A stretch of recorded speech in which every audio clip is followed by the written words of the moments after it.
Waiver gems and trade block plays. Win today and plan for days. Waiver gems and trade block plays. Win today and plan for days. Waiver gems and trade block plays. Win today and plan for days. Win your league, stack that bread, or start a boom and lose instead. Sunday Surefire, let's go.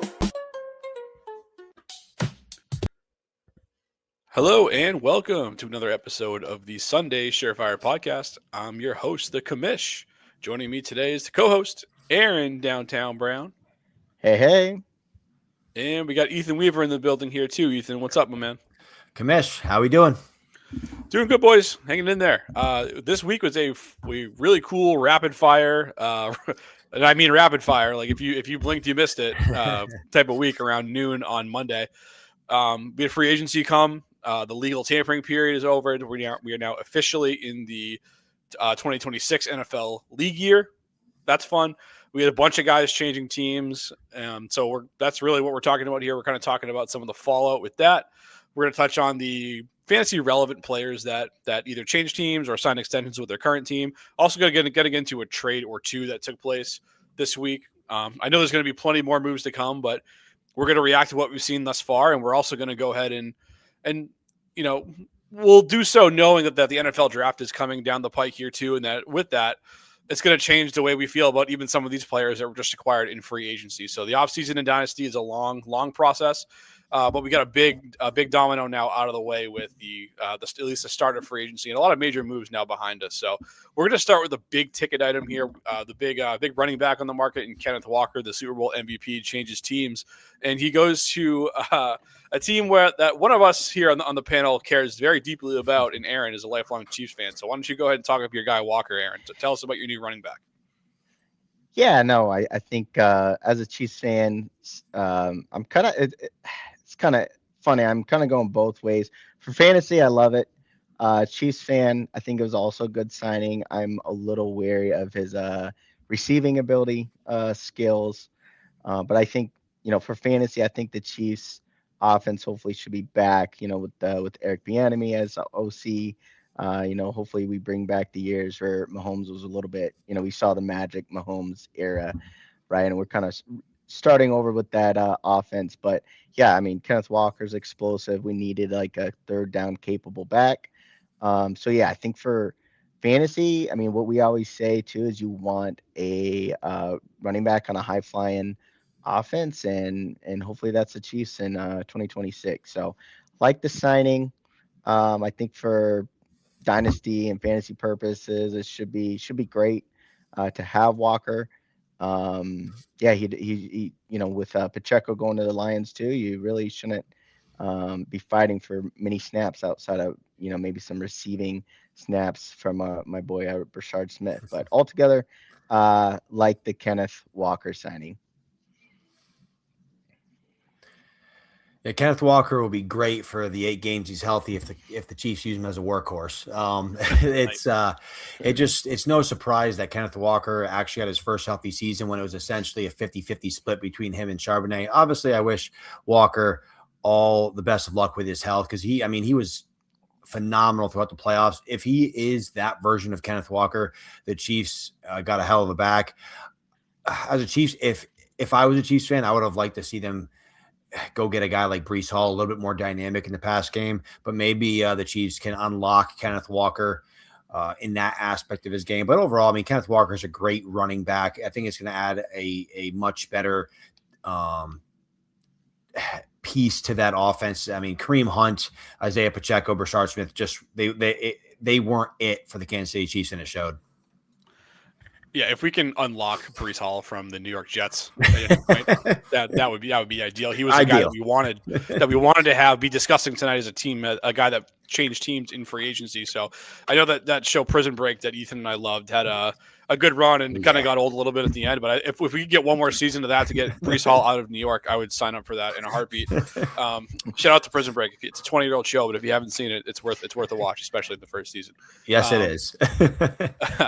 Yeah, but good signing, Kenneth Walker. Agreed. It's his upside as a player who gets more of the touches now is going to be there for him. it's a dynamic offense. I think it's good for the Chiefs too, as Mahomes is already 30 years old now. He's going to be 30 years old this season. I think it's good they're starting to support him with a running game they haven't had the last couple of years. So I think it's all good all around for Walker and for the Chiefs. But let's go to a player I thought may have been a Kansas City Chief, someone who kind of does a little bit more in the passing department than Walker has, at least in the past. That's Travis Etienne signing with the Saints here, 4 years, $52 million. What do you think about his new home down in the Bayou, Ethan? I think I'm kind of torn because I want to know what is going on with Kamara, right? If Alvin Kamara is still there, I know he was awful this year. I don't think he fell off this fast. So it worries me how they're going to split Kamara and ETN if Kamara is still a Saint. Obviously, if he's gone, it's going to be the ETN show. And obviously with Tyler Shuck, that offense was ascending. I think it's a great spot for him to be workhorse. I mean, he's back home in Louisiana. So I don't think it's a bad fit at all. I'm just curious how they're going to use them in tandem. I would, if Kamara is still there, I would see ETN as the primary first and second down back, and then kind of go back to Kamara's roots, be that sparing touch guy between the tackles and just dominating the receiving game. So it'll be interesting. But I mean, 4 for 52, as you said. I mean, they paid him relatively well. He's going to be the RB1 in New Orleans. I'm just curious to see how the shakeout and the fallout that is, how Kamara ends up, where he ends up. Yeah, the Kamara situation's a little atypical from last season. Typically, you see a team that's not going anywhere. They have an older running back with a year left on his contract, one real year meaning this year in 2026. You see that guy typically kind of traded away at the deadline to get him to a contender. It's kind of good for everyone involved. But Kamara didn't seem to want to leave New Orleans last season. So I guess we'll see. I don't know what's changed in the last few months, but maybe he's more open to a new landing spot. We'll see on that. Maybe the Saints are just kind of done with him and said, hey, like maybe we'll just eat the dead cap money to move on from him. I think this signing kind of indicates like, hey, this is a guy that does a lot of the same things that Kamara does. He can catch passes. He's dynamic in that area. He's not as good as Kamara was in his prime, but Kamara is 30 years old now. So it's time for some new blood in the New Orleans backfield for the first time in nearly a decade. I think they got their guy in ETN, and I think if Kamara does land elsewhere, it's going to be a big win for ETN, and he could get the stranglehold on this job. And now all of a sudden, even if the defense doesn't really come along this year, maybe he's catching more check down passes. Like he's a guy who doesn't have to come off the field necessarily, regardless of the game flow, which is big for fantasy. Aaron, put the bow on ETN for us before we keep chugging through the running back position. Yeah, I think you guys hit it right on the head. I mean, it definitely depends what happens with Kamara. We might even not get an answer until post-draft as well. Sometimes teams may be hanging on after the draft that, maybe they didn't get a back they would have liked to have or something like that. So we might see maybe some moves post-draft. But also, I think just having ETN is great. I think, the checkdowns are going to be there on the Saints and that offense. But then on the other side of it, with the Jaguars, I think that opens up a team on another ascending offense where, we got rookie drafts coming up. Hopefully they land a running back or a signing that, looking out. It'd be funny if they get Kamara out of it too. But it leaves Jaguars backfield wide open, I think, as well. All right, yeah, definitely a good, interesting spot for ETN. A lot to unpack there. We'll see what the future holds down there. Interesting for sure. This next player is a guy who, Tyler Algier here, signing with the Cardinals, 2 years, $12.2 million. Finally gets out of Bijan Robinson's shadow. I think it's kind of easy to forget that Algier was actually excellent as a rookie at 1,000 yards as a fifth-round pick.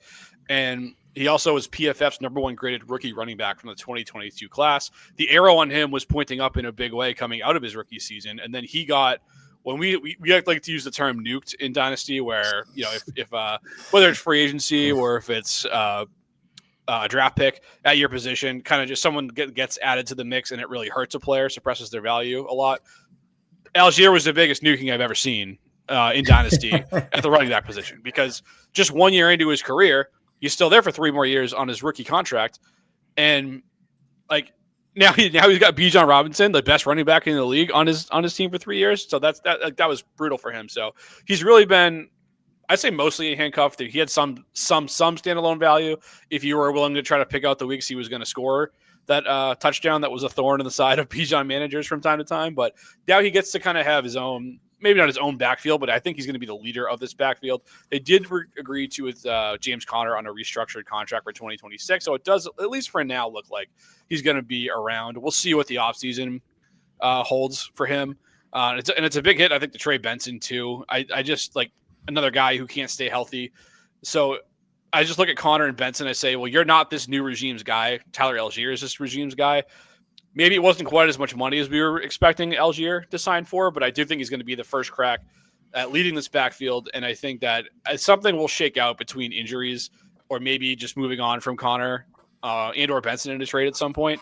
And I think come the start of the season, this is going to look a little bit cleaner for Algier to be the guy in the backfield. And I mean, Arizona doesn't even know exactly what they're doing at the quarterback position. I know they got some interesting weapons there in the passing game, but you have to think that whoever is going to be under center is going to want the support of a good running game. And I think that starts with Algier this year in Arizona.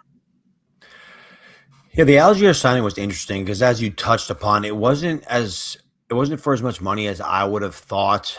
I would have thought he would have also went to a place where he could have been essentially the uncontested starter, because I do think James Conner is the starter if he's healthy and ready to go. He's done so much for that Cardinals team, and he's great when healthy. Maybe it's more obviously of a split than it has been in the past with James Conner in Arizona, but I know Arizona is Connor's a big part of Arizona. I don't think they're just going to toss him to the side. Maybe he's not on the 53-man roster week one. That's James Conner. So maybe that opens the door for Algier. But I do think it's going to be kind of messy.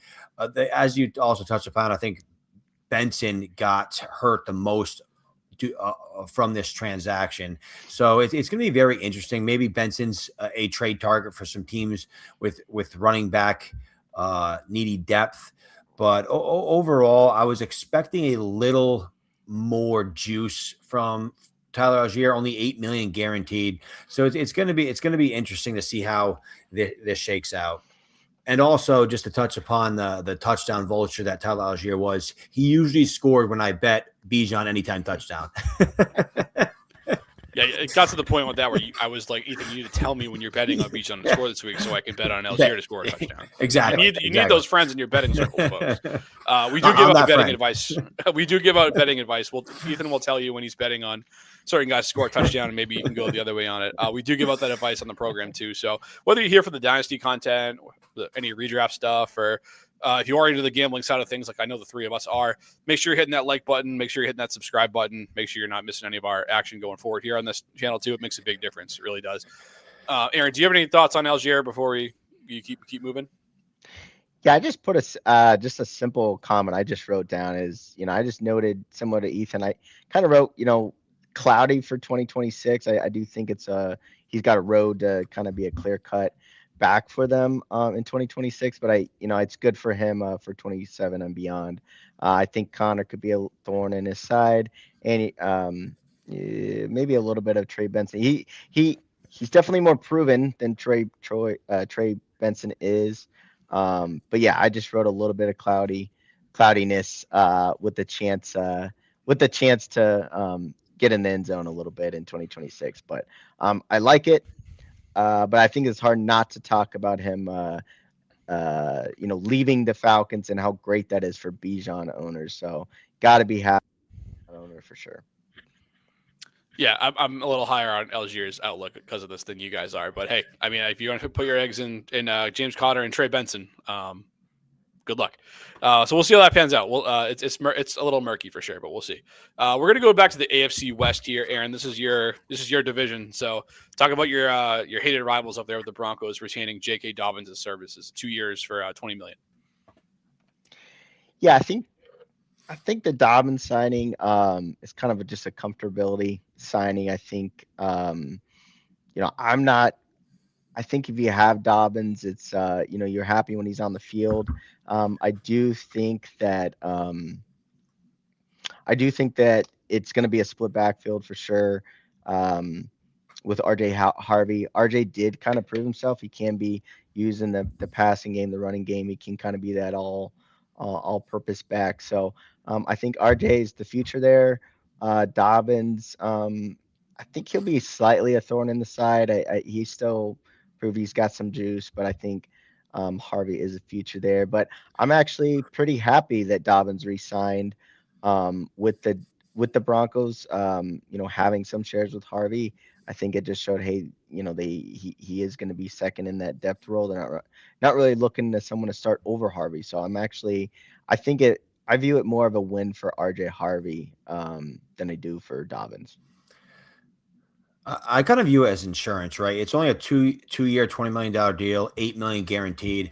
Honestly, if I put my Broncos cap on, I think their thought process was like, hey, we can get Dobbins for cheap. Why go into the NFL draft with an uncertain running back room? We don't want to put the entire workload on Harvey. And if we can't get a guy that maybe we like at the running back position in kind of a thin class, we don't want to be basically standing there like screwed, not having the running back depth we want. So a familiar face in J.K. Dobbins, bringing him back was just, I think, a smart depth move.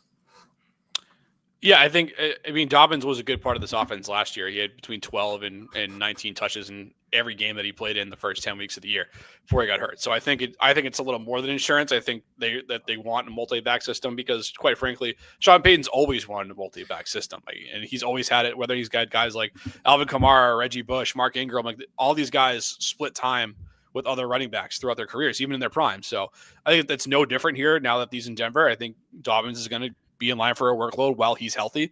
I mean, he's another guy who can't stay on the field. So who knows? Like by the end of the year, they could be screwed again. It could be the RJ Harvey show. And he's taken off the second half of the year. And that's what it took to get Harvey going in his rookie season was Dobbins going down. So I do think obviously the plan when they took Harvey in the second round last year was for him to take on more of the workload. So I do think that's going to happen earlier in the season in 2026. But I do think Dobbins kind of sticks around and gets his share of the carries just for no other reason than Sean Payton doesn't want to have a true bell cow back. And I don't think that's changing now that he's 20 years into his career as a head coach. No, I agree with that. I just don't think it precludes them to even pass up a running back in the draft. I mean, they're I could see them adding to that room, unfortunately, just for depth. Because to your point, Payton wants a stable running back so he can deploy. Yeah, that's kind of the benefit of having like 2 decades worth of sample size on a coach and knowing kind of like how they like to operate philosophically, which is something you can apply sometimes in Dynasty. And I think that fits the mold here. There's another kind of a committee room at running back kind of brewing here over in Pittsburgh. They let Kenneth Gainwell walk. We'll get to him in a minute, but let's talk about his replacement in Rico Dowdle. Aaron, what do you think about that? Him signing for 2 years and $12 million with the Steelers? Yeah, I guess the first thought is like if we can all have like a little moment of silence for my boy Caleb Johnson. I mean, I think if you're Caleb Johnson, you're hoping and praying, once you saw Gainwell go, but the moment Dowdle joined them, it's like, oh man. So you got Dowdle over there. I think it's just going to be another split. They almost want to repeat how they used Gainwell and Warren last year. So definitely the moment of silence for Caleb Johnson. He can kind of fill in for what Gainwell did. I do, however, think it's not going to – I mean, we got a new regime over there in Pittsburgh too, so he might not be, utilized exactly how Gainwell was. But, I mean, he could be – he could overtake Warren where – I want to say, is this Warren's last year on his contract? I want to say in Pittsburgh, or has he got more time? I'd have to check. I'd have to check. Yeah, as we all frantically start scour the internet. I know, right? But yeah, I mean that in Pittsburgh. No, he is under contract for 2027. It's kind of what I thought. Where it's he's there, but they could probably get out of it relatively easily. It's pretty rare you see, especially at the running back position, where these guys sign extensions and they're like a true 3-year contract. It looks like it's just over $1 million, just under $2 million of a dead cap hit if they keep him in 2020. If they cut him in 2027, and they'll save about $5 million in cap space if they do that. So he's essentially year to year, I guess is the way to put it. And I think just the way we'll see how Rico's deal is structured, but I would kind of think it's probably somewhere along the same lines where it's probably a 1-year deal disguised as a 2-year deal, kind of just to spread out for cap purposes. So I think they're both essentially year to year at this point. Got it. Yeah, I don't. I mean, I don't think you're gonna see the usage that you saw at Gainwell. I mean, it last year kind of reminded me of that Najee Harris season where Big Ben had to check down so much to Najee, and it's just A Rod. It not total offense to A Rod and the shape he was in compared to Ben Roethlisberger, but they just had no receiver. So I mean, Kenneth Gainwell was a receiver. So I know we'll have another guy on the show we're going to be talking about later. I mean, Pittsburgh gets another weapon. So I don't necessarily, I don't think it's a plug and place Gainwell and Dowdle, but I do like Dowdle's talent. I actually wish he would have signed somewhere else. I would have liked to see him just be a clear cut RB1 on a team. I thought he's proven enough in the league, but I think in Pittsburgh we always say like they're going to get a lot of carries in Pittsburgh. That's just kind of the theme over there. So I mean, 2 backs in Pittsburgh I think is fine, but I just would have liked him. I would have liked to see Dowdle sign somewhere else. Agreed. I was a little disappointed when I first saw Dowdle come across my sleeper app as signing with the Pittsburgh Steelers. But I mean, to your point, the Steelers do use 2 running backs. I do think he's going to be serviceable week to week. Honestly, if you're just looking at through a redraft lens, you're probably just going to draft the cheaper of the 2 ADP wise. But I expected a little more juice, similar to Algier from Dowdle in free agency. Same contract as Algier, not sure what the guarantees are, but 2 for $12,250,000. So not a massive contract for Dowdle, but I know he was talking about going to a place where he can be the workhorse. And with Jalen Warren there, I don't see that being the case, but I do think he can carve out a nice role. Obviously, a lot of vacated targets from Kenneth Gainwell leaving town. He had 85 last year. I would assume Aaron Rodgers is going to be back, but who knows? If that's the case, they're going to be running the football a lot, and they're going to be checking down to the running back. So Warren and Dowdle are both probably going to be serviceable fantasy assets in 2026. Yeah, I would think so, and it's kind of just their offense. I think is going to be a little bit better. They have some more playmakers there this year, which I think helps. And like we talked about, Aaron Rodgers is not getting any younger. At 40, he's going to be 43 years old by the end of this coming season rolls around. So like he's not going to go back to 2010 Aaron Rodgers where he's running around back there. He's going to be checking the ball down, getting it out of his hands quickly, and kind of using those backs as an extension of the run game. So I think Dowdle can be a benefactor of that. Not overly enthralled with the landing spot, but I think it's going to be fine. And if you have him, if he's sitting on your bench in Dynasty, I think he's a usable depth piece in 2026. And we're going to talk about the guy he replaced now. We're going to go to Kenneth Gainwell signing with the Buccaneers, a 2-year contract for $14 million. Ethan, what do you make of this signing?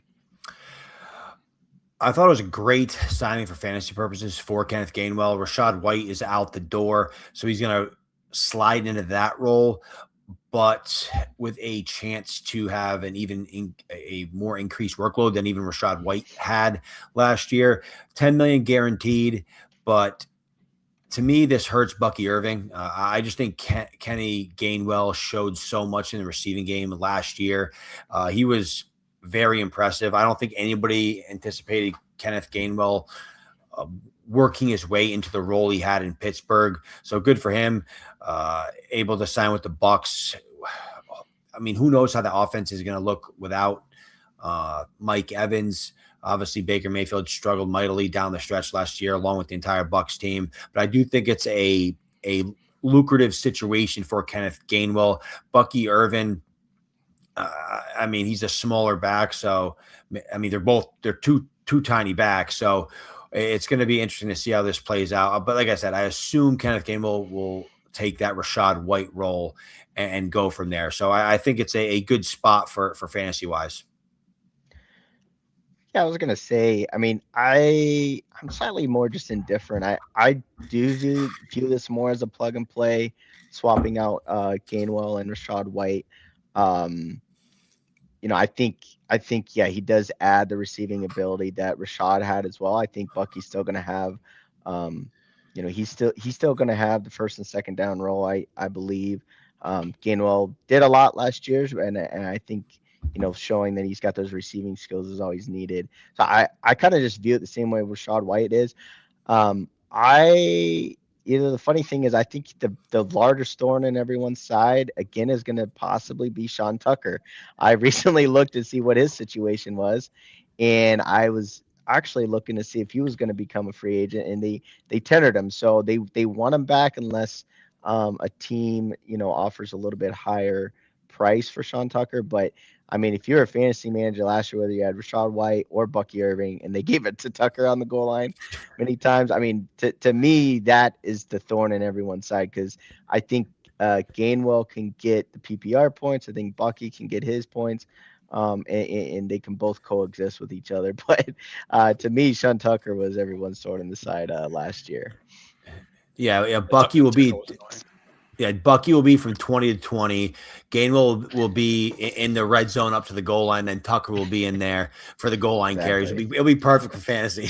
Oh, yeah, perfect. Did he have a hat trick last year, Tucker? Didn't he have a game where he scored 3 touchdowns? He did. He did. Oh, it's just diabolical. That's the week Ethan had Bucky Irving and Rashad White on his best.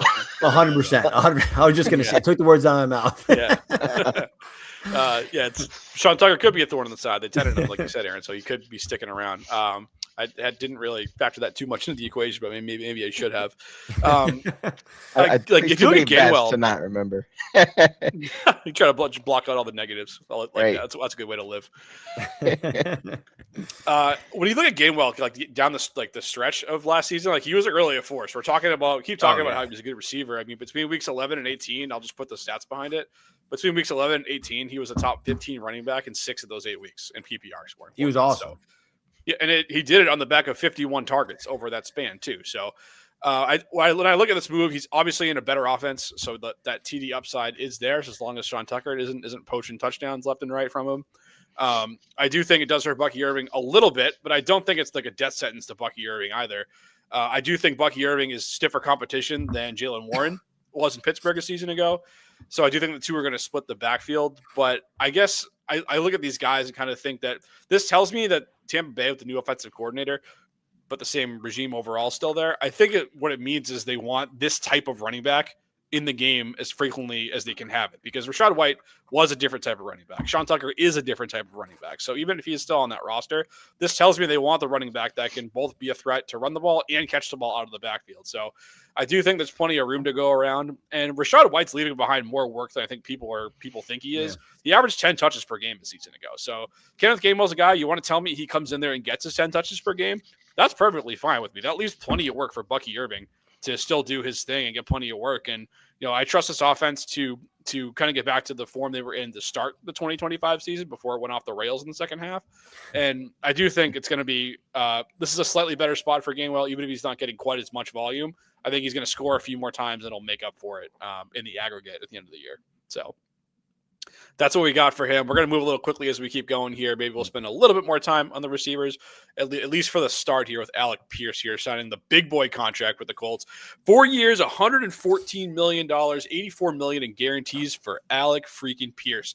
Crazy that a good, not great receiver is paid like this. But hey, that's just what happens when you're at the top of the market at a premium position like the wide receiver position has become in the modern NFL. So good for Alec Pierce, personally and professionally, locking up $84 million out of nowhere. Like 5 years ago, he probably didn't think that was possible, but hey, good for him. The team also, and we'll touch on this in greater depth down the road, but they also worked out a deal with Daniel Jones to stick around. So that's going to help Pierce as well as the guy who distributes him the football. So that's nice. And I just think what it means, it signifies the big deal is that's like, hey, this is our top receiver. Like, this is the guy we're going to continue to use in those deep shots. And they're probably going to design more plays for him beyond just that, because in a lot of ways he really was, I don't want to say just a field stretcher, but that was his primary role in the offense. And that's going to continue, especially with Michael Pittman now out of town too. They traded him, no doubt, to make room for Alec Pierce's contract. They essentially dumped Pittman, just kind of giving him away. We'll talk about him in a minute too. But, obviously, it's a good thing for Pierce to get the financial security. I do kind of think he maybe a better landing spot could have been out there. if he like, there's rumors he was going to the Patriots. Like, I think a deep threat like him catching the passes from Drake May would have been great as a great deep ball thrower, great deep ball receiver. That might have been good for fantasy. As a Patriots fan, I'm kind of glad they didn't commit almost $30 million a year to Alec Pierce. But, I think there may have been some better landing spots out there, but he is obviously going to be a big focal point of the Indy passing game going forward. Yeah, I loved I view it as, all the things kind of lined out for fantasy managers with this free agent period with Pierce, right? I mean, they signed Pierce and then Pittman goes leaves the team. So, what used to be kind of cloudy to understand, okay, is it going to be a Pierce game, Pittman game, or even Downs game? We kind of got that answer with this signing, and they want to prioritize Pierce. So I love it. I love that for, the fantasy perspective. I mean, yeah, I believe he's led the league, or he's been I want to say he's been top 3 the last 2 years in depth per target and depth per catch, as well. So he's definitely opens the field up. So yeah, I love that for, this situation. I do wonder though, with the absence of Michael Pittman, if Pierce is more of a focal point, with it just, him being him and Downs, is that going to be harder on Pierce? Or are we going to see maybe some of his numbers drop and he's going to have to, get some of those small to medium routes too. So that I'd be really interested to see if he kind of morphs that into his game. But yeah, he's definitely a deep threat target. Had a big 2025, but I think for fantasy purposes, they all lined out how you wanted them to, for the Colts wide receivers as a whole. Big win for Downs as well. Yeah, at first I was pretty disappointed with Alec Pierce re-signing back in Indianapolis. That was until Michael Pittman was shipped out the door. Because essentially, with the money they gave him, with Pittman being shipped out the door, Alec Pierce is the guy. I think if you're giving a guy the highest wide receiver free agent contract in the history of the league, you need to use him more so in the short, intermediate parts of the field as well. He can't just be your deep threat. I mean, this guy hasn't eclipsed 50 receptions since he's entered the league. I mean, you can't give a guy almost $30 million a year to catch under 50 balls. So I think there's going to be a lot of opportunity for Alec Pierce. I'm glad the Patriots didn't spend that kind of money for him, but I think it would have been a better situation for Pierce to be tied to Drake May for the foreseeable future. But I think, honestly, it's a pretty solid situation for Alec Pierce, considering Pittman's out the door. And if you're, like I said, you're paying a guy that much money, you better use him. Yeah, that's for sure. Let's talk about the guy that's going out the door in Indianapolis, and another guy landing with the Pittsburgh Steelers. Steelers back-to-back years getting their man, getting upgraded wide receiver via trade. So this one was free. I mean, this was essentially like as Patriots fans, Ethan and I are both frustrated that the Pats weren't in on this type of move, because it just reeks of everything they'd be in on. It's you swap a sixth, you send a sixth, you get a seventh back along with Pittman, and you sign him to a contract that's going to pay him less than what's it was $59 million he got? Was that a 2 or 3 year deal? It was 3 year deal. Yeah, yes. Little less than $20 million a year. Like that, which for the wide receiver position is pretty cheap. And for a guy like Pittman, who has a couple years left in the tank, I think this would have made a ton of sense for New England, but they elected not to do that. It's got to hang on to all 4 of those 6th-round picks we have, I guess. So that's what we're doing up here in Foxborough. But I said I was going to let Ethan talk about it, so I guess I'll get out of the way and let him do that before I suck up all the air in the room. No, you couldn't have said it better. I was very disappointed when I saw the compensation package for Pittman, because he is the perfect receiver that the Patriots need. The Patriots don't have any big-bodied X receivers with Pittman's skill set. Pittman, I still think, is a very good receiver. I honestly think he's a more well-rounded, better receiver than Alec Pierce. And I think the Patriots probably screwing around with the Eagles and trying to get A.J. Brown probably cost them this deal. I think if they were potentially more focused on other receivers outside A.J. Brown, maybe they get this deal done with Pittsburgh. But when I saw the compensation, I was very disappointed the Patriots weren't in on it. I mean, because even if the Patriots bring in Romeo Doubs and a Michael Pittman, I mean, that's a good offseason. Your room's a lot better than it was last year, and you're giving Drake May legitimate pieces. So I think that was an awesome move for the Pittsburgh Steelers, real football wise.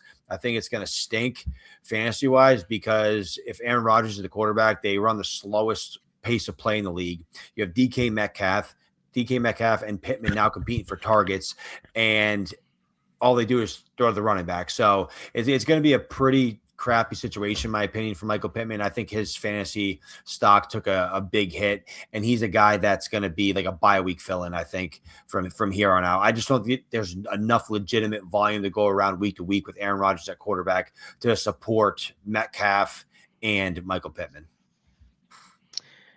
I like this move a lot for a landing spot for Pittman because, I mean, DK and Pittman's route trees are, a little bit different. I think Pittman can, he gets like the nine yards, per target, right? So it's funny. He almost doubled Pierce's catches last year. You mentioned that where, Pierce gets overpaid for 40 catches. Pittman just over 80, close to 100 catches last year. I do agree. I think he's got a full route tree where that can be utilized in Pittsburgh. I kind of like it in a PPR league. I think to your point, maybe half point, or if you're kind of just hoping for a touchdown for Pittman, it's not a great option. Hope is not the answer in fantasy, right? But I think he will probably demand the most targets because there are many games last year where DK could even get targets out there, let alone catches too. So I think it's a good move football wise for Pittman. I think he's going to be very involved in the offense. But to your point, how many catches translate into touchdowns? That'll be the biggest question for Pittman's year. I think there are definitely better landing spots out there for Michael Pittman, like Ethan said.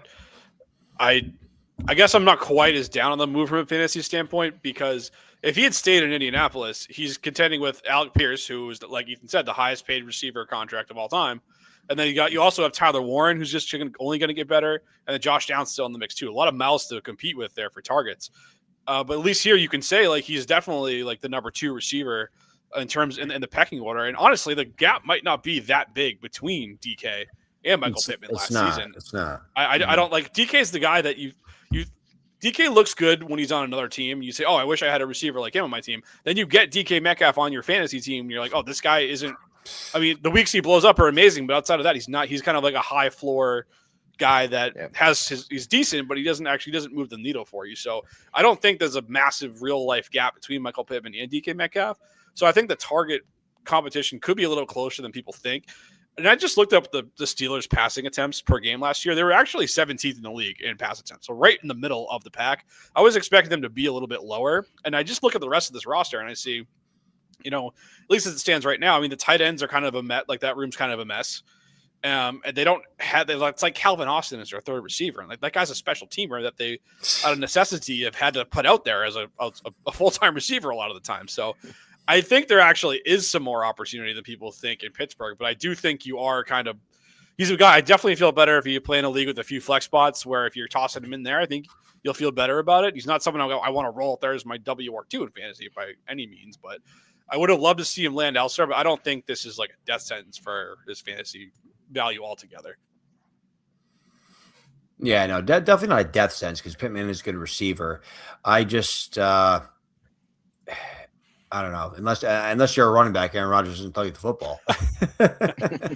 Yeah, we'll have to hope that he goes into the dark room this offseason and maybe gets like 5 years younger so he can throw some of those deeper balls down the field to him. We'll good luck with all that. Good luck betting on Aaron Rodgers at this stage of his career.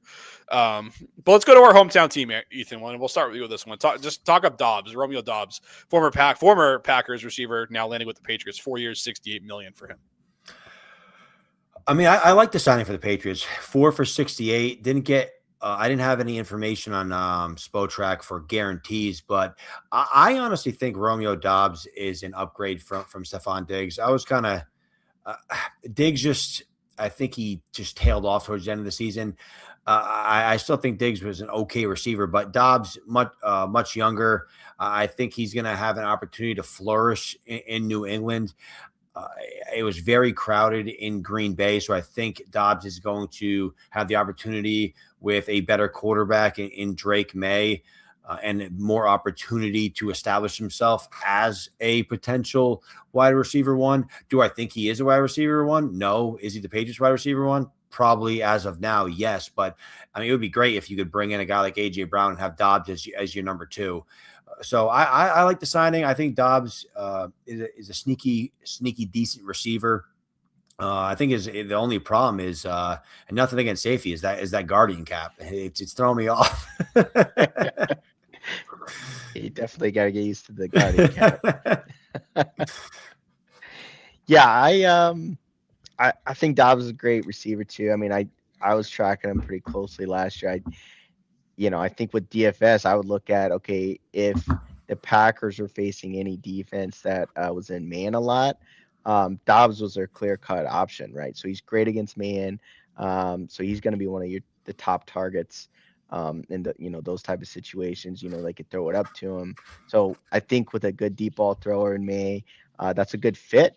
If they don't do anything else in free agency, or they don't trade, they don't trade for AJ Brown or anything like that, him and my boy Booty, on the sides, and maybe I'm thinking, if they can get someone like Concepcion in the slot to overtake Douglas's role, I mean, then maybe you get a little bit of speed mixed in there too. But we'll definitely have to see what the Patriots do moving forward. But I love Dobbs as a red zone threat. He definitely shows up. If the wide receiver room is less crowded, he's always stepped up and has had a big game. So he's proven that. So I mean, it's just the Packers had a very crowded wide receiver room the last couple of years. So I'm actually pretty excited to see what he can do in New England. I am too. I mean, I guess before we move off Green Bay, I mean, last season the wide receiver room actually wasn't really all that crowded for big stretches of the season because Jaden Reed was missed almost the entire season with an injury. Matthew Golden was on mothballs until the playoffs. I mean, the guy was having like such really small like route percentages out there, like barely playing for a first round wide receiver. And then Christian Watson missed half the year too. Didn't come back till late. Looked awesome when he was back on the field, but so Dobbs had a lot of opportunity, and that's why he put up a career best in yards last season. So I think he's a guy who can hopefully build on that come to New England. I think that if they don't do anything else in this receiver room, I think he's a really big winner. I think he'll lead this team in targets if that's the case. I just am very curious from a fantasy standpoint what the next shoe to drop is, whether that's a wide receiver at pick 31 in the first round or if that's an AJ Brown trade down the pike. And if that's the case, I'm going to like it a lot for the Patriots as a real life signing, kind of as a really good number 2 wide receiver, but I'm going to like it a lot less for fantasy because I just know the way Josh McDaniels operates. This is another coach that we have a big sample size on in terms of what they like to do. And, last week, like Aaron's guy Booty helped him win the $1 million back in week 6 using your DFS lineup when you came in first place, Aaron. Again, Aaron Brown, $1 million winner in the DK DraftKings contest last season. Shout out to Aaron. But like there's also some volatility in this offense. Like you don't know when it's going to be a Pop Doublets week. You don't know when it's going to be Kayshon Boutte week. So if you put a number 1 receiver in front of Romeo Doubs, I'm going to like him a lot less for fantasy because I think the volatility is going to be there. But that's what we got about him, Ethan. Put the last word on our Patriot, our newest Patriot. No, I just think Dobbs is just a guy that is coming from a situation. And to your point, yeah, it was less crowded last year than it has been typically. Green Bay just does such a good job spreading the ball out no matter who's out on the field. Love just does a good job. LaFleur does a good job of just spreading it out. But I do think Dobbs is the type of receiver in a new situation where if he can be featured, has a chance to really, really have an opportunity to blow up. So I'm excited. I think he's a talented receiver, a bigger bodied receiver than we really have on the team in New England. So I'm excited. Obviously, if AJ Brown comes to town, it's going to change things a little bit, but I still think he slides in as your wide receiver too. And he's going to be usable week to week. I mean, Kayshon Boutte, you could throw him in there, and I think Dobbs is a better player than Kayshon Boutte. So it'll be interesting. I mean, selfishly, I want the Patriots to keep adding because Drake May's on his rookie deal, and you gotta strike while the fire's hot here. Absolutely. I'm glad to at least spend a little bit of money a couple days in. I was a little worried after that first day with mostly radio silence, especially on the offensive side of the ball. But Aaron, let's go to you. Let's talk about the ageless wonder and Mike Evans, who after what feels like a century in Tampa Bay is moving on. to going to the West Coast, play with the 49ers on a 3-year, $42 million contract. Only $14 million of which is guaranteed, mind you. But what do you think? What do you make of this signing, Aaron? Yeah, to me, this is like another one where it just seems like the fantasy gods are kind of aligning again, where it's like, okay, let's shift around. Yeah, I mean, on the Bucks, you have emerging wide receivers. You had 2 years ago, you had the Jalen McMillan, right? Now you got Ibuka, then you have Godwin back, right? So we kind of cleared up some questions, letting Evans, jump ship away from Tampa Bay, which is great for the Tampa Bay receivers, right? So it's a win-win there. And then on the Niners, it's just a great fit for Shanahan to fit in that offense. I mean, from going from a injury plagued season with the 49ers last year where, their offense and defense was up and down. I think it's just a great fit to fit in with Shanahan, and it's a great pairing with Ricky Pearsall, right? I mean, we as dynasty managers, it shouldn't really affect Pearsall's, involvement in the offense. I think he should fit in very nicely. I mean, if you're still holding on to Mike Evans shares and you just wanted to hold him on to retirement, this is a great way to kind of have him drift off to the sunset on an offense that can put up a lot of points. So, I mean, just my final note on that is, can he have like a Devontae Adams year, right? Like a resurgence where he met up with Stafford with the Rams and McVay. I mean, it's that same, the McVay Shanahan offensive scheme. I mean, could that happen next year, right? Could he lead the league in touchdown receptions? I don't think he has quite as much juice as Devontae Adams still does, but I still think it's a great fit. I think it's great for Tampa Bay ownership in the wide receiver room too. So I like it. I mean, if you're still holding on to Evan shares, or if you want to send him some way, maybe on a last hurrah trade, somebody might definitely take him too. Honestly, I think this is a worst case scenario for Mike Evans. What does Mike Evans do every single year, guys? Blows out a hammy. Blows out a hammy and where do the 49ers practice and play right next to? This electrical substation. It's over. Yeah. It's pulled hammy. So this is just terrible news for Mike Evans. No, but all kidding. You have Mike Evans anytime touchdown in week 1 on the bet slip already, don't you? Yeah, exactly. All jokes aside, obviously the 49ers situation is lucrative. It's always been a great spot for receivers, and I do think Ricky Pearsall and Mike Evans mesh well in kind of what they do differently as receivers. So if Mike Evans can stay healthy, I think he's going to have a very safe floor year with a lot of upside week to week. So I'm excited for Mike Evans. It's going to be weird to see him without that Tampa Bay Buccaneers uniform on, but it's essentially, it's a very incentive laden deal. It's only $16.3 million of that. I believe $42 million that is guaranteed. So we'll it looks like the 49ers more so a 1-year deal for Mike Evans to kind of go for it, push him closer and closer to that potential Super Bowl. So let's see what he can do. Yeah, I look at it as a 1-year deal. I think you kind of have to look at it that way for a guy who's going to be 33 years old entering the upcoming season. So, with George Kittle banged up, I think there could be some red zone equity with Mike Evans, especially in the early part of the year. So if you're hanging on to him, maybe you can sell other managers on that if you're trying to move on, or maybe if you're contending, you just ride it out at this point and take the production he gives you in the first half of the season before that inevitable hamstring injury pops up. But, maybe he stays healthy. Maybe he kind of puts one more year together in this Shanahan offense. And he's that big bodied outside wide receiver who just crushes. And that's what you're looking for. So yeah, Evans, I think it's a good real life signing too. It's good for the Niners. And I think it's good for Evans, who is kind of on the outs there in Tampa Bay after a long, successful career down there. This next player here, we're just going to go rapid fire here, I guess, to wrap this up. Wan'Dale Robinson signs with the Tennessee Titans for $70 million, reunites with Brian Daboll, and gives Cam Ward another weapon to throw the ball to.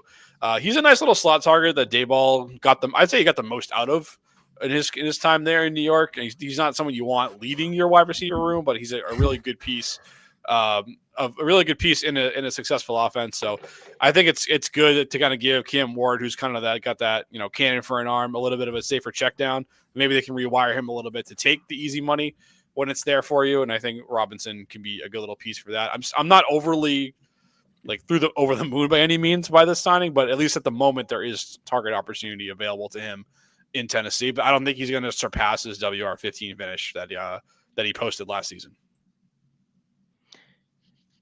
Yeah, I kind of like this signing as well too. I mean, I think Titans are definitely need to do some upgrading to their offense, but I mean Wan'Dale's he's been a top 10, I believe top 5 receiver in targets the last two years, right? And as you mentioned, top 15 receiver last year as well.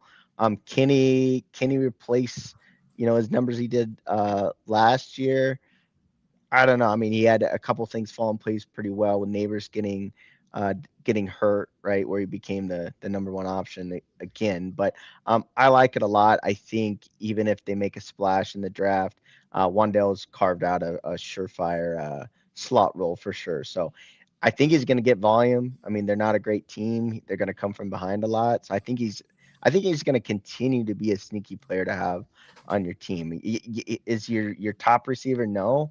I think he can give you some pretty steady floor points from week to week. Yeah, I think it was one of the worst kept secrets that the Tennessee Titans were interested in Wan'Dale Robinson. It was a pretty easy marriage to see. So not much more to add. Wan'Dale Robinson, good receiver, solid, great in the slot. As you said, do you want him as your number one? No, but is he serviceable? I think it's probably a good pairing with a guy like Cam Ward, who just needs a safe, reliable option that he can get too fast. So hopefully he can help Cam Ward's development because my God, he needs it quick. Yes, he does.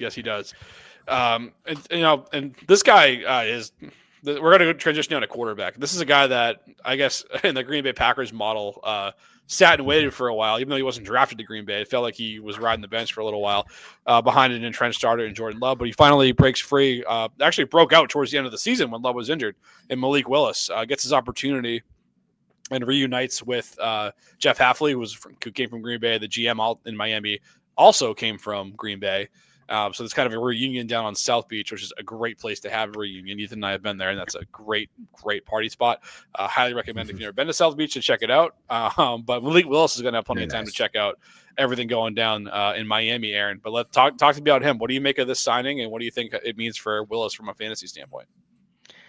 No, I think it's great if you have shares of Malik Willis because you're probably in a great position. I know Ethan's probably nodding his head, right? Because a lot of the way you have Willis on your team, you were at least severely disappointed, or he was dead to an owner and you picked him up on waivers, right? So I think it's a win-win if you have shares with him. You can definitely trade him there, Ethan. Hint, hint. Nudge, nudge. But I think he was literally a league winner last year. When you had to, if you started him in week 17 and you had that 30-some point game and help you win your league last year if you were down on QBs. But yeah, he's got that Konami code capability that we always talk about with the rushing upside, and we saw a lot of progress in the passing game in the short sample size that we saw from Malik. But I like the signing. It's great they're giving a chance with him. But yeah, he's got kind of untapped potential in real life, but also just trade potential there. Like I said, Ethan, a lot of options with trades. Yeah, I think Aaron can agree. He's probably going to be a top 5 quarterback next year. He's probably worth 3 first. It's a fact. But no, Malik Willis, it's kind of his career arc is kind of funny, or his dynasty arc, I should say. Obviously, after his pro day, people were going crazy. Everybody thought he was going to be a top 5 pick in the NFL draft. It didn't happen. He fell a ton in the NFL draft. Killed his stock, was in Tennessee, didn't really do much. Obviously went to Green Bay and it revitalized his career. And he was great in stretches last year. I mean, he helped me win a championship last year. I had Jordan Love. He got hurt. I picked up Malik Willis on waivers for $0, and he scored me 40 points, 18 for 21, 288 yards, 1 touchdown through the air, then 9 for 60 and 2 touchdowns on the ground. So Malik Willis Ethan has those stats tattooed on his body. Yeah. Hey, what do you think I use the winnings on? Come on now. Which is going to be crazy when he trades Malik Willis to Aaron, and by the end of the show. I just got to milk every bit of value out of Aaron. Yeah, I feel like the third wheel over here. You two flirting over the Malik Willis trade that you're trying to make right in front of me.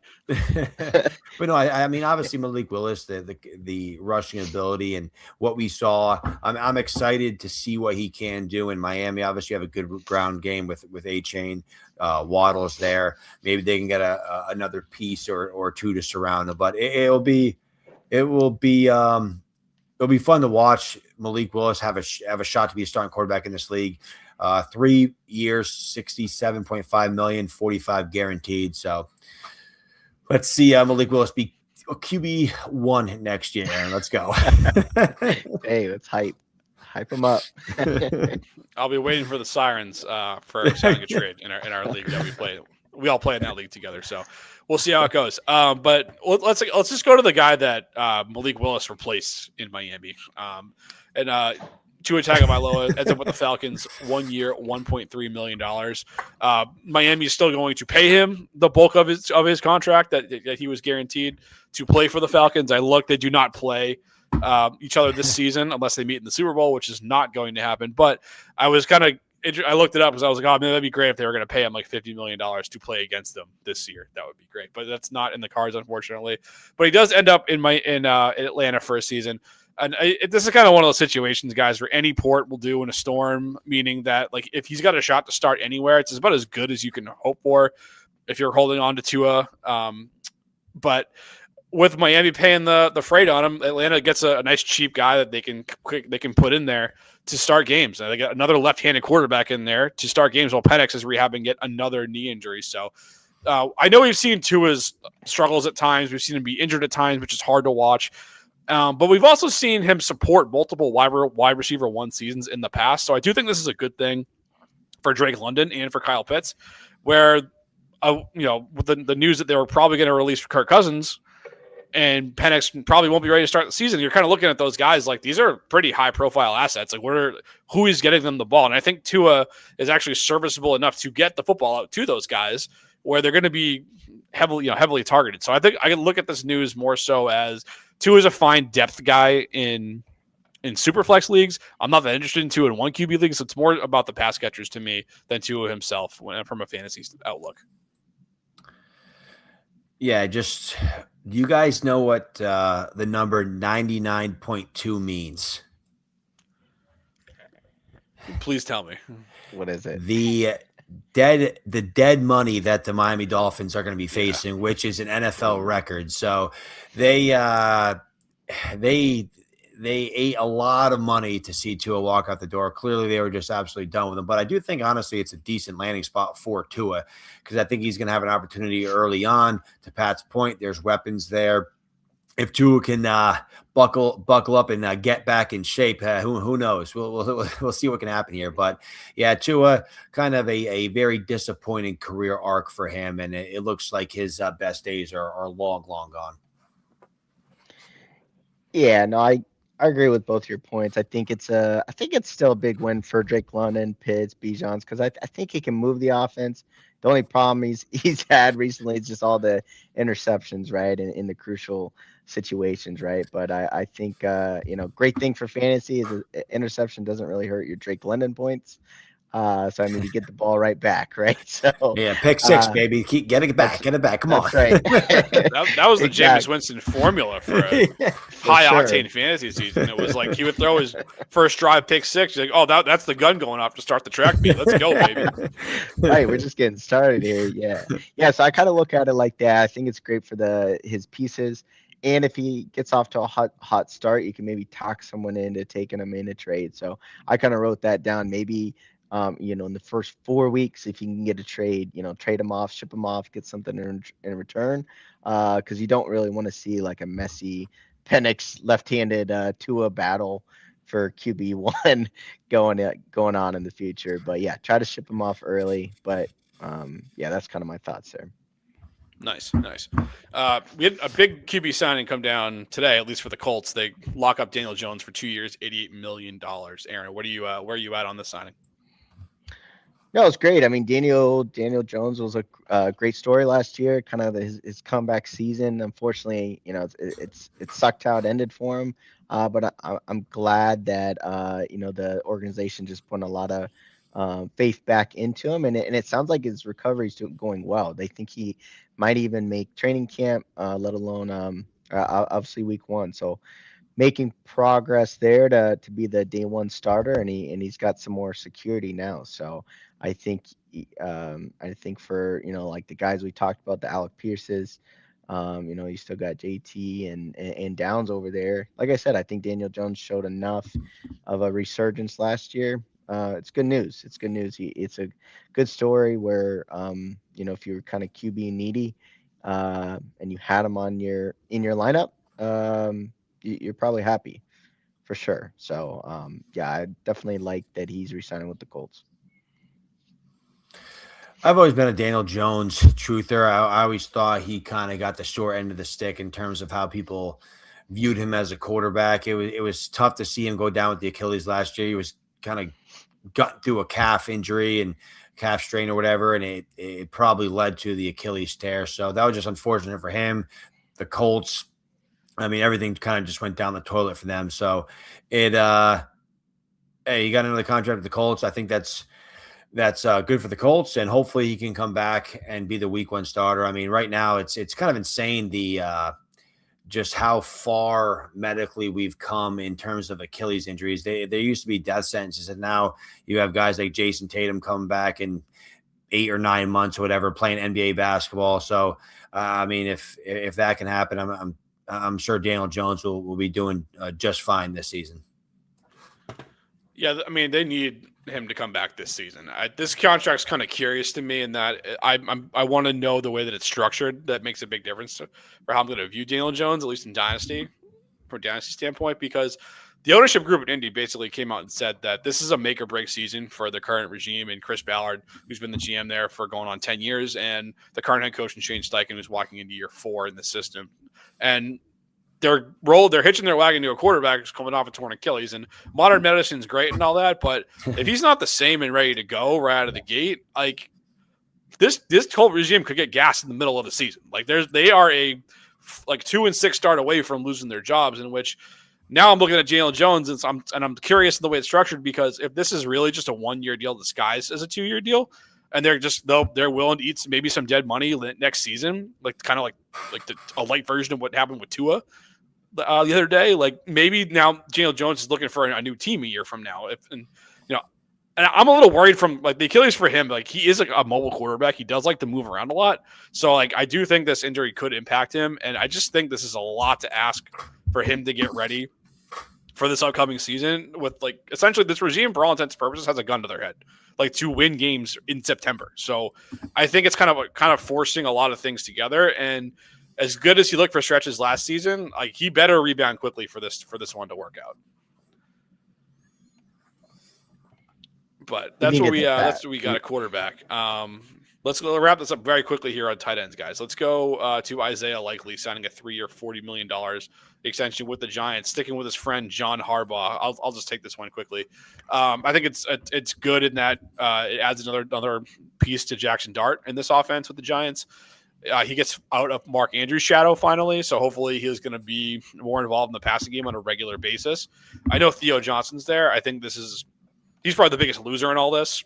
Yep. This signing was because, Likely is a guy who can run routes, which is what we want to see for fantasy. And I think Johnson can do some of that as well. And we'll be in the mix, but I think he now slots in the pecking order behind Malik Neighbors, at least at the moment. We'll see what they do in the draft, but I like the signing for fantasy. I think it's kind of good for everybody involved. Even Mark Andrews left behind in Baltimore now doesn't have Likely to contend with in the tight end room as far as targets go. So this is I think wheels up for everybody with the exception of Theo Johnson. No, I agree. Theo Johnson is definitely the biggest loser, but it's Isaiah Likely obviously going to a familiar face with Harborough there. It'll be great. I'm very excited to see Likely out of the shadow of Mark Andrews, maybe in a more featured role. So it's I guess a little closer to home for him. He's a Massachusetts guy. So I mean, we've been kind of waiting for this day for Isaiah Likely to kind of go out on his own and be a primary tight end option for a team. Jackson Dart obviously showed a lot last year. So I think it's wheels up for Likely.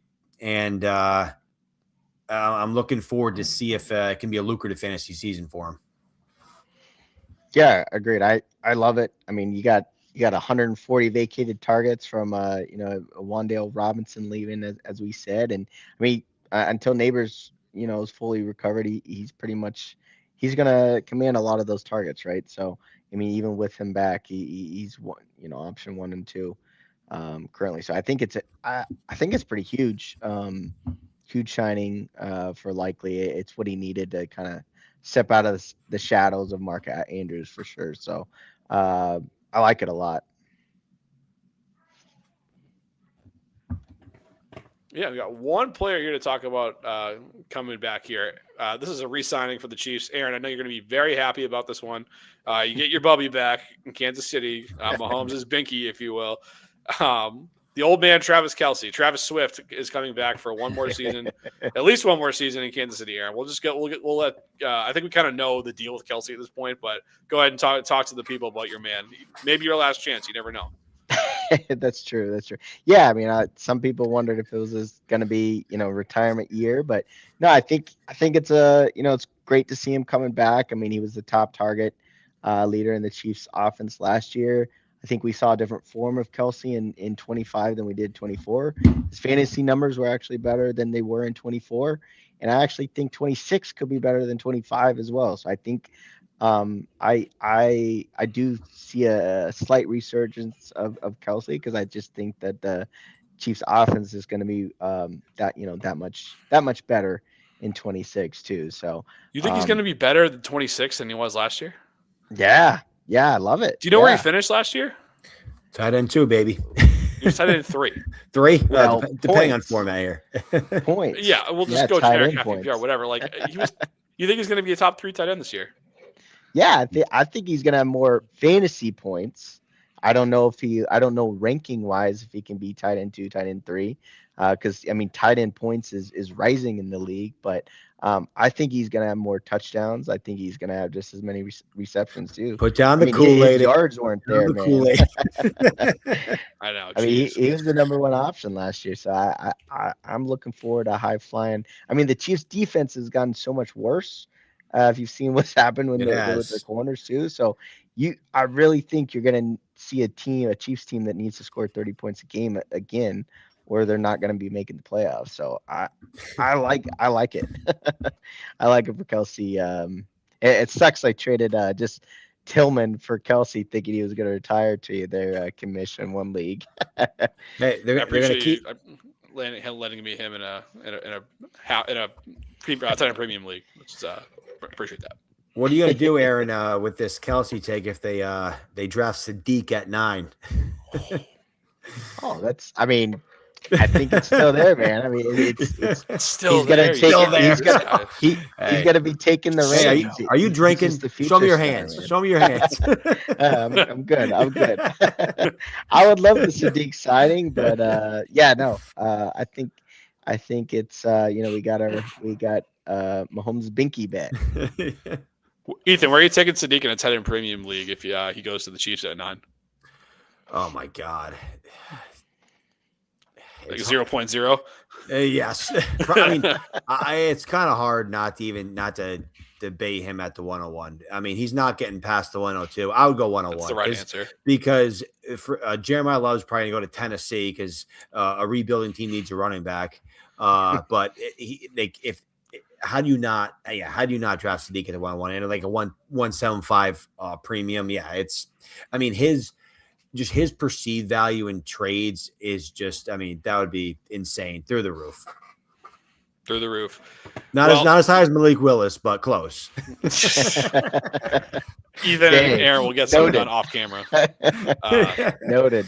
I don't know about you folks. I'm sick of listening to that. But that's what we have for a free agency rundown, folks. As more moves come, we'll address them on the show as well. Again, make sure you're hitting that like and subscribe button. Thanks for hanging out with us, and until next time, folks. Peace.